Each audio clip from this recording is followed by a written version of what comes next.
Olá galera, vou fazer um vídeo rapidinho aqui, porque realmente tudo tem que ser muito rapidinho, porque eu estou sem tempo para fazer vídeos melhores, tá? Vocês me desculpem de esse formato de vídeo, enfim, que eu ligo o celular e começo a ler uma coisa bem rudimentar, mas é o que dá para fazer, tá? E eu espero que vocês estejam mais interessados no conteúdo do que na estética do vídeo, mas eu prometo que eu vou melhorar.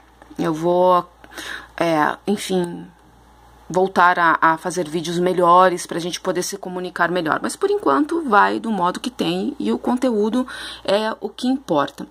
A União Nacionalista tá me convocando aqui, né, pra gente conversar. Eu peço que vocês me adicionem lá no WhatsApp. O Fabinho, ele tem o meu WhatsApp. Peçam pra ele o meu número e a gente conversa, tá? Pra gente se organizar melhor. Mas eu quero falar com o Merlin das Trevas, que ele me fez uma crítica e, enfim, não tem problema nenhum, tem que fazer crítica mesmo, que é assim que a gente se entende. Mas eu quero dar uma resposta aqui pra ele, só pra não passar despercebido e achar que eu tô sendo indiferente à participação de vocês. Não, muito pelo contrário. Eu leio, só que às vezes não dá pra responder e é muita coisa, eu pesquiso muito, o tempo que eu tenho vago, eu prefiro estudar para poder trazer um bom conteúdo para vocês e não ficar enchendo linguiça, tá? Bom, Merlin, o governo do PT foi neoliberal? Neoliberal é esse governo de agora. Lula não fez mais porque seria derrubado. Olha só, veja bem. As pessoas pensam que o neoliberalismo é uma teoria e que está ligada intrinsecamente com governos de direita ou governos antipopulares ou governos golpistas como o governo do Michel Temer. A gente tem um senso comum a respeito do neoliberalismo que, se você for ver a fundo a aplicabilidade do neoliberalismo, que, enfim, diz quem é e quem não é neoliberal, passa pelo modelo macroeconômico brasileiro, nacional. O neoliberalismo ele só acontece porque há uma estrutura macroeconômica que viabiliza o neoliberalismo, certo? E esse modelo macroeconômico, o PT não mexeu, o PT se comprometeu a mantê-lo incólume. E é isso que eu gostaria muito que vocês, petistas, fossem pesquisar. Eu estou falando para vocês, eu estou incitando vocês a irem pesquisar. Vão pesquisar, entendeu? Que vocês vão chegar à conclusão que eu cheguei. Eu também fui contra o golpe, eu fiz vídeos contra o golpe, contra o impeachment da Dilma.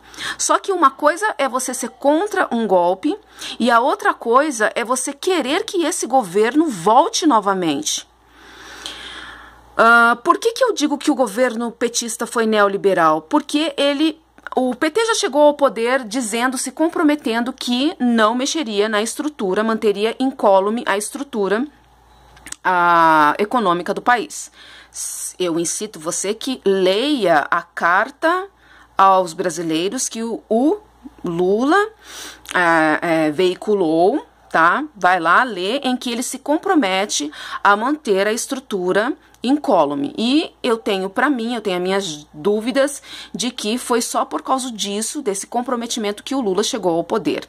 E o Lula chegou ao poder numa época em que houve uma ascensão de governos esquerdistas nacionalistas na América do Sul. Você deve saber que Rafael Correia, Evo Morales, os Kirchners na Argentina, houve todo um ambiente contra o imperialismo estadunidense na América do Sul, que foi inspirado pelo Hugo Chávez. Só que, diferente desses governos, o Lula chegou ao poder se comprometendo com instituições de pressão do imperialismo estadunidense. Ou seja, quando ele diz que não vai mexer na estrutura macroeconômica do país, ele está se comprometendo com o Fundo Monetário Internacional e com o consenso de Washington, que formataram a economia brasileira. Isso é o neoliberalismo. O neoliberalismo é uma aplicabilidade, tá? Ele não é uma teoria, ele não é uma característica da direita. Não, ele é uma prática. Neoliberalismo é uma prática neocolonial, por sinal. A gente chama de neoliberalismo uma releitura do liberalismo clássico, mas na verdade o neoliberalismo é um neocolonialismo. É o poder brando dos Estados Unidos para que mantenha uma estrutura colonial no país, certo? Então, partindo disso, a gente já identifica no PT o neoliberalismo, porque o PT deu continuidade à macroeconomia do Fernando Henrique Cardoso, que, enfim, que passou pelo Consenso de Washington, lá em 1989, etc. e tal. Qual foi a grande reforma estrutural do PT? Você poderia me responder qual foi a grande reforma estrutural do PT? Não teve reforma estrutural do PT.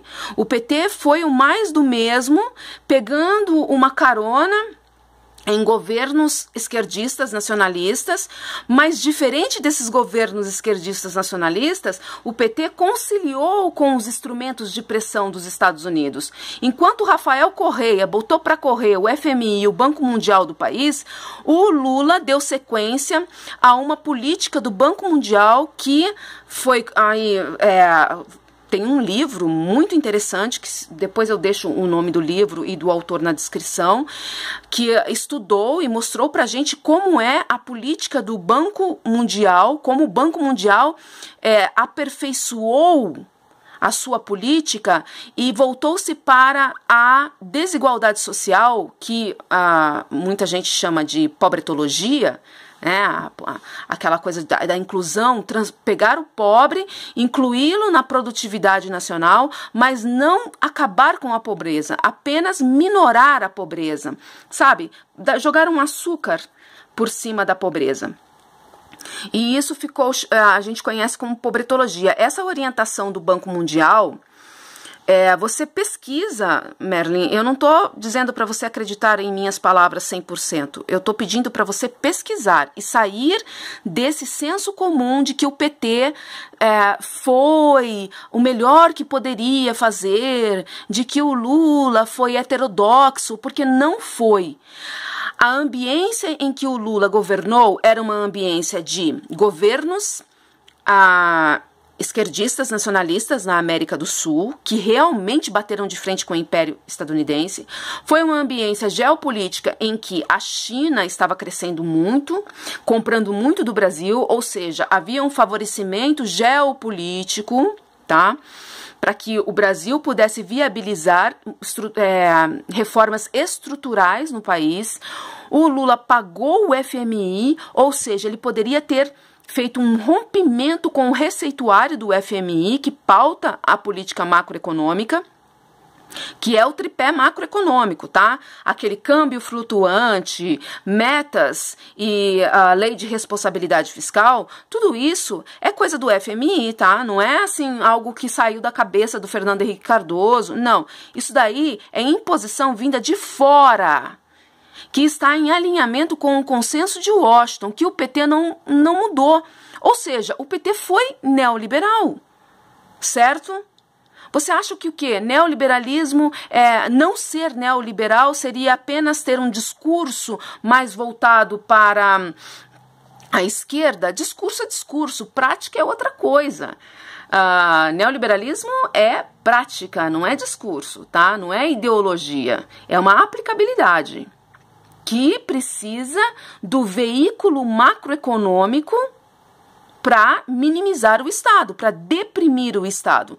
E o Estado nacional, durante a era petista, foi deprimido, foi transnacional, tanto quanto na era Fernando Henrique Cardoso, meu bem. Infelizmente, eu digo isso para você com toda a dor no meu coração, porque eu gostaria muito de acreditar que o Lula foi heterodoxo, que o Lula pelo menos tentou, mas ele nem sequer tentou.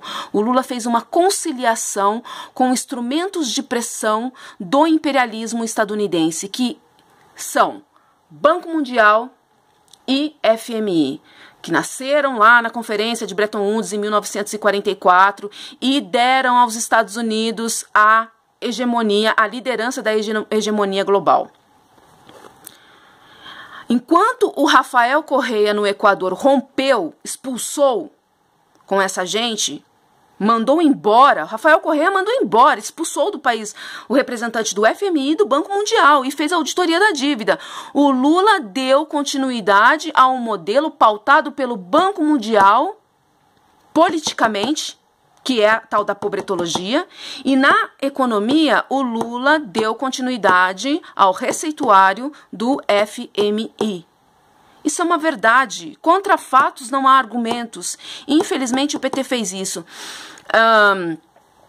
Se você estivesse lá, não faríamos o que... Se você ou eu estivéssemos lá, não faríamos o que queremos.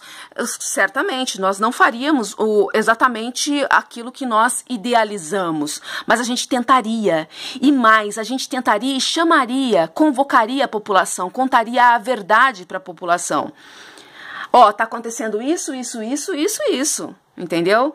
Se vão me matar, se vão fazer alguma coisa comigo, se eu não vou poder aplicar tudo aquilo que eu tenho a intenção, aí eu não sei. Mas eu vou passar a verdade para vocês, eu vou conscientizar a população. O PT não conscientizou a população em momento algum, inclusive educacionalmente.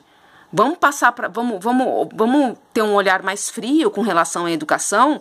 Essa geração Z, Bolsonaro, que acha que tudo que se resolve na bala, essa geração proto-fascista, é a geração que o PT negligenciou, de certo modo. O PT deveria convocar a população, investir mais na educação. Esse fundo soberano para a educação que o PT criou, na verdade, é uma grande mentira, porque os recursos do pré-sal davam uma voltinha no exterior, se contaminavam em ativos tóxicos, ativos podres, e depois voltava para o Brasil, e aí esse resto iria ser investido na educação. A educação continuou falida, mediocratizante, estupedificante, que o resultado disso é a geração Bolsonaro. Contra fatos não há argumentos. O que a gente pode fazer? A gente não pode fazer nada, a gente só tem que constatar. A minha fidelidade é para com o meu país e não para com o PT. Agora, se o Lula fez isso de forma, enfim, consciente, ou se ele foi utilizado, se ele foi usado, aí eu não sei, aí eu não posso te dizer. Agora, ele não teve competência para fazer o que deveria, para tentar, pelo menos. A gente poderia tentar. O Getúlio Vargas fez, num ambiente muito mais hostil, e ele deu um tiro no peito quando ele viu que ele não conseguiria lutar contra. Ele deu um tiro no peito e convocou a população. Ele contou a verdade para a população. O PT caiu sorrindo. A Dilma poderia ter, naquele discurso que ela fez na ONU, ela poderia ter feito igual o Gaddafi. Pega os discursos do Gaddafi para você ver. Por que a Dilma não fez o mesmo? Porque quando aquele repórter, como é que é o nome dele mesmo? Glenn Wald, eu não me lembro agora o nome dele exatamente, perguntou para ela se os Estados Unidos tinham envolvimento no golpe, ela tergiversou, ela não respondeu. Por que você acha? Então pensa um pouquinho, será que o PT pensou, será que o PT tentou de fato? Será que a nossa história poderia ser diferente? Tá, você vai falar assim, mas poxa vida, Cibele, os Estados Unidos são muito poderosos, né? A zona de influência deles, eles iriam fazer guerra, então que façam guerra, porra, que vão para o poder forte, o poder duro, que venham então, porque daí a população vai enxergar o que está acontecendo. O problema é a gente ficar nesse ambiente, nesses discursos açucarados, escondendo a verdade das pessoas, que realmente nós somos uma colônia e que os Estados Unidos intervêm em tudo. Há uma intervenção maciça dos Estados Unidos na política nacional e alguém tem que fazer alguma coisa. Alguém tem que contar para a população o que está acontecendo, Merlin. E o PT não o fez. Essa é a verdade. O PT tinha toda a possibilidade de fazer porque o Lula, quando assumiu, ele tinha maioria no Congresso, ele tinha um ambiente exógeno muito propício, ventos asiáticos que permitiriam que o PT fizesse grandes revoluções sem ter maiores estremecimentos econômicos. econômicos. O PT tinha uma ambiência aqui na América do Sul. Assiste ao sul da fronteira. O documentário tem aqui no YouTube. O PT poderia ter seguido a onda do Hugo Chávez, do Rafael Correia, do Evo Morales, que estavam à frente aí de países que não têm a projeção que o Brasil tem, que não têm as possibilidades que o Brasil tem. As nações industrializadas precisam muito do Brasil. Precisam muito. A questão é interdependência. E o PT, ele não se posicionou como deveria, como à frente de um país soberano de fato. O PT, eu não sei se você se lembra, o Brasil foi chamado de anão diplomático por Israel.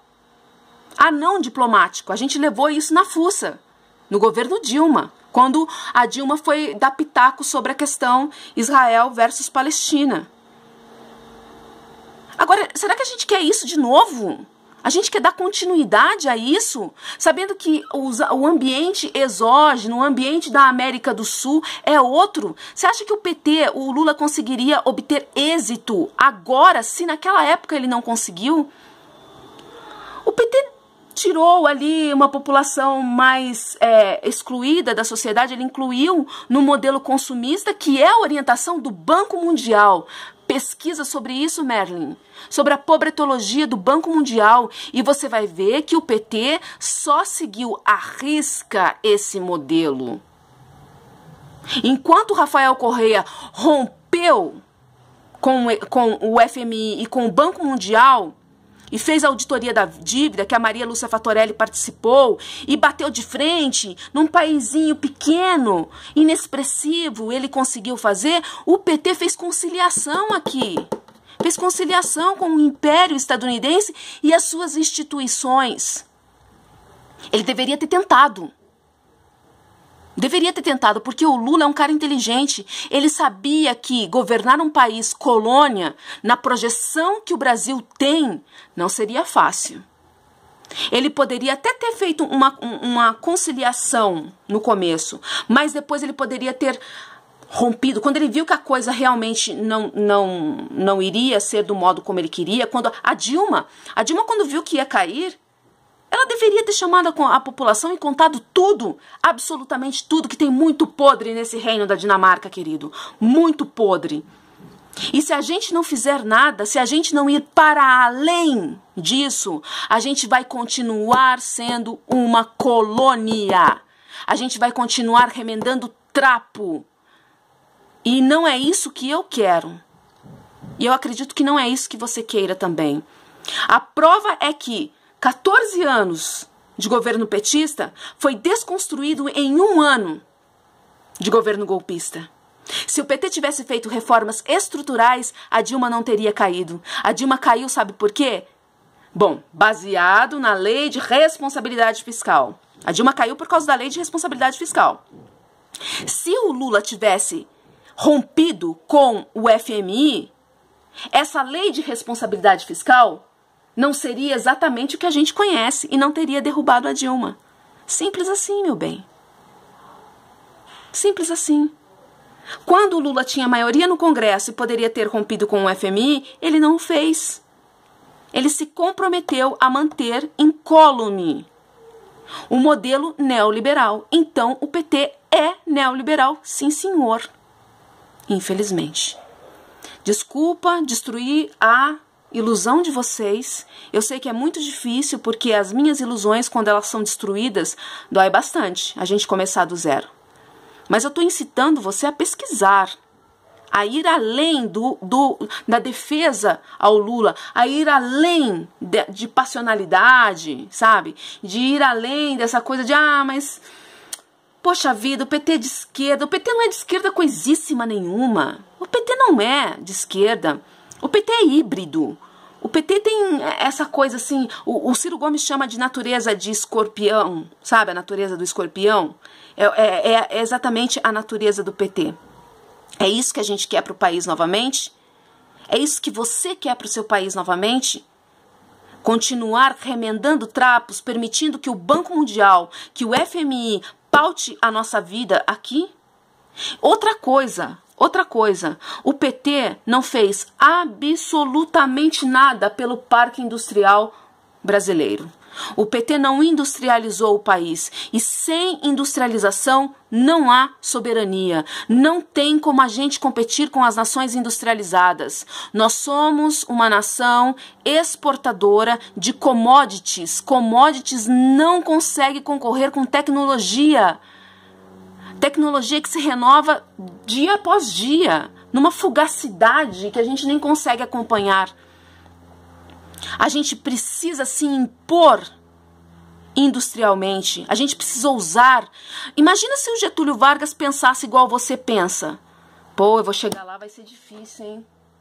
Poxa vida, vai ser difícil, acho que eu não vou fazer não, vamos dar continuidade ao que tá. O que o Getúlio Vargas fez? Ele utilizou um momento, um ensejo, para conseguir crédito, recursos dos Estados Unidos, que não queriam liberar recursos. Os Estados Unidos não queriam liberar recursos para que o Brasil se industrializasse naquela época. O Getúlio Vargas teve que trabalhar, teve que ser ousado, resistir, entendeu? A não... as pressões dos Estados Unidos para entrar na guerra ao lado dos Estados Unidos, ao lado dos aliados. O Getúlio Vargas resistiu até o fim, até quando pôde, porque ele sabia que ele não poderia resistir muito, mas ele conseguiu o crédito que ele queria para, enfim, industrializar o país e aí fazer tudo que a gente conheceu que é o legado da era Vargas. E o PT não poderia ter deixado um legado pra gente? Qual foi o legado do PT, de fato? O legado do PT, sabe qual que é? Michel Temer. Esse é o legado do PT. Porque quem colocou o Michel Temer na linha de sucessão foi o Lula. Tudo que a gente está passando agora é erro do PT. Eu estou fazendo um discurso para além da moralidade. Eu não vou ficar reproduzindo aqui o que a direita fala com relação ao Lula, tá? Não vou. Eu estou sendo uma pessoa prática. Eu estou falando questões, eu estou dizendo questões práticas para você. E estou te incitando a pesquisar sobre tudo isso, a ir além do senso comum, de que o PT foi heterodoxo, ou de que o PT foi resistente, ou de que o PT realmente tentou.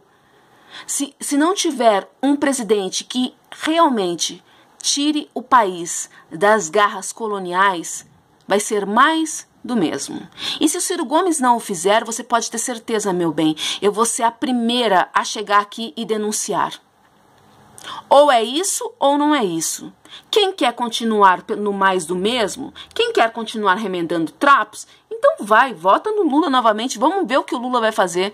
Porque o Lula, se naquela época ele não fez grandes mudanças estruturais, você acha que agora o Lula vai conseguir fazer? Agora o cenário geopolítico é outro. O mundo está em retração, a América Latina está sofrendo uma grande investida dos Estados Unidos, da sua zona de influência.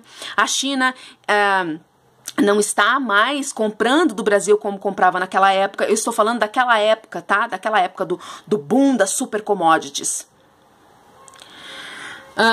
Ficar no mundo do pirulito, isso aqui eu não entendi, mundo do pirulito, eu não entendi. A menina está certa no que disse, ela é realista. Não, ela não é realista. Ela não é realista porque política social compensatória não revoluciona. Política social compensatória é um remendo, é apenas um remendo.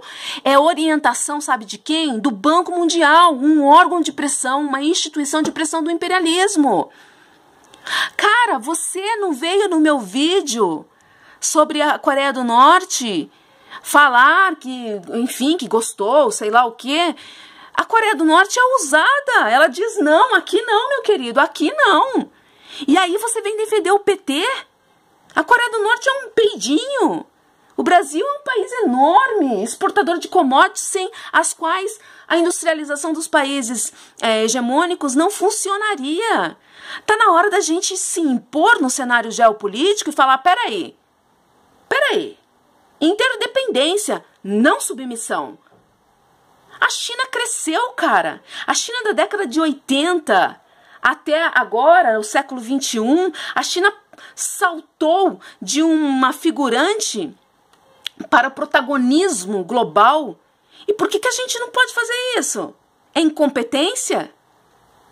Por quê? Por que a gente não pode também fazer parte dessa liderança global? É só tentar, né? Lutar, cara. O Sandino na Nicarágua lutou. Fez muito mais do que o Lula fez pelo Brasil. Expulsou os fuzileiros navais de dentro da Nicarágua. Lutou até o fim. Imagina se o Sandino na Nicarágua tivesse essa cabecinha que você tem. O que ele ia fazer? Ah, não dá mesmo, né? Eu vou lá conciliar com o Somoza. Eu vou lá conciliar com os fuzileiros navais estadunidenses. E aí eu vou falar assim pra eles, vocês ficam aí, deixa a gente aqui. E depois e aí não existiria a Revolução Sandinista de 1979, que foi inspirada na memória de Augusto Calderón Sandino. Imagina se o Chaves pensasse como você pensa. Imagina. Tipo, vou fazer o que dá, né? Vou fazer o que dá, porque senão eles vão ameaçar, eles vão entrar aqui, vão meter bala na gente, então é melhor a gente fazer o que dá, entendeu? É uma coisa bem, né? É bem o discurso do derrotado. É um discurso de derrotado, por favor. O Brasil está desmoronando? Sim, o Brasil está desmoronando mesmo, graças ao PT, porque o PT colocou essa gente na linha de sucessão. Assim, uma revolução está à vista. Não, a revolução não está à vista, porque o PT, ele concilia com instituições que são contra a revolução. Eu vou fazer um vídeo falando sobre o poder brando dos Estados Unidos e essas instituições, Banco Mundial, FMI, como instrumentos de contra-revolução. E eu vou mostrar para você, Merlin, que o Banco Mundial, principalmente o Banco Mundial e o BIRD também, são instrumentos contra a revolução. Política social compensatória, que é a caridade cristã, é um instrumento contra a revolução. E eu vou explicar por que o Brasil não faz a sua revolução. E por que o PT deveria convocar a população para a revolução, ao invés de conciliar com instrumentos contra a revolução. Há toda uma inteligência do Império Estadunidense trabalhando todos os dias, todas as horas, para conter a revolução nas suas colônias, criando mecanismos de contra-revolução. Isso se chama guerra de quarta geração, que é a guerra que nós enfrentamos, que é a guerra que está aí lastreada, digamos assim, nesse pensamento binário, que é Lula versus Bolsonaro, ou Lula versus PSDB, etc. e tal. E não permite que a gente realmente faça a nossa revolução. Pesquisa sobre a guerra de quarta geração, sobre a guerra ideológica, sobre o poder brando dos Estados Unidos e como essas instituições, Banco Mundial e Fundo Monetário Internacional, são extremamente contundentes para manter a metrópole, o poder da metrópole no país. E que a nossa guerra é uma guerra mental, não é uma guerra física. É uma guerra mental. E o PT deveria ter trabalhado nisso daí. Guerra mental? Então a gente vai convocar a população. A gente vai contar para a população o que está acontecendo. A gente vai ter acesso, a gente vai criar um canal de TV. E não fez nada. O PT não fez nada contra as concessões públicas da Rede Globo, da Record. Ele permitiu. O PT deu grandes empréstimos, grandes cifras de dinheiro em forma de empréstimo para o próprio SBT também e não fez coisíssima nenhuma, não criou nenhum canal de comunicação direta com a população em pleno século da guerra mental, da guerra da informação. O PT ficou vendo a coisa acontecer. A Dilma caiu sorrindo, cara. Você acha isso certo? Você acha isso certo? Você acha que a gente não deveria ter resistência? Lutar tendo em vista que a guerra agora é ideológica. A nossa guerra é ideológica, não é física. Todos os instrumentos de contra-revolução são ideológicos, são mentais, não são físicos. E o PT não fez absolutamente nada por incompetência, por venalidade, não sei, tá? Mas não fez. Então não serve mais pra gente. Porque agora a coisa vai ficar pior, tá? Porque os Estados Unidos exigem uma participação na América Latina total da sua zona de influência. Bom, Eu vou parar por aqui, porque já meia hora falando, Ciro Gomes é demagogo. Infelizmente, você não sabe nem o que é demagogia. Se você soubesse o que é demagogia, você iria dizer que o Lula é demagogo. Mas é por aí. Tchau, tchau, beijo.